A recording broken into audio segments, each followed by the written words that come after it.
Hi friends, welcome to LSM Vlogs. இன்னைக்கு என்ன லஞ்ச்னு பாத்துருவோமா வாங்க. இன்னைக்கு அம்மா என்ன சமையல் பண்ணிருக்காங்கன்னு.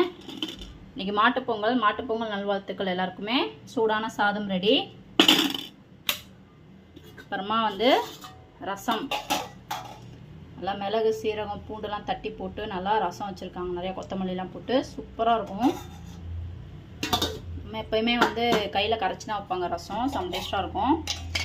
இது வந்து மஞ்சள் பூசணிக்காய் வந்து தேங்காய் போட்டு பொரியல் பண்ணியிருக்காங்க. 2 பாப்பாக்கும் முட்டை தனியாக வேக வச்சுருக்காங்க. அப்புறமா எங்களுக்கு வந்து மசாலா போட்டு முட்டை ரெடி பண்ணியிருக்காங்க. அப்புறமா கத்திரிக்காய் வறுவல். வெறும் வீட்டு மசால் பொடி போட்டு கத்திரிக்காய் வறுத்துருக்காங்க. அவ்வளோதான். இன்றைக்கி ஸ்பெஷல் வந்து பார்த்திங்கன்னா முட்டை வறுவல், கத்திரிக்காய் வறுவல், மஞ்சள் பூசணிக்காய் பொரியல், அப்புறமா வந்து ரசம். சூப்பரான ஒரு லஞ்ச் வந்து ரெடி ஆகிடுச்சு. ரசம் வந்து யாருக்கெல்லாம் பிடிக்கும், அது கூட காம்பினேஷன் வந்து என்ன பிடிக்கும்னு சொல்லி கீழே கமெண்ட் பண்ணுங்கள். இன்றைக்கி உங்கள் வீட்டில் என்ன லஞ்சுன்னு சொல்லி கமெண்ட் பண்ணுங்கள். வீடியோ பிடிச்சிருந்தது அப்படின்னா லைக் பண்ணுங்கள், ஷேர் பண்ணுங்கள், சப்ஸ்கிரைப் பண்ணுங்கள், பக்கத்தில் இருக்க பெல் பட்டனை கிளிக் பண்ணிக்கோங்க. தேங்க்யூ, பாய் பாய்.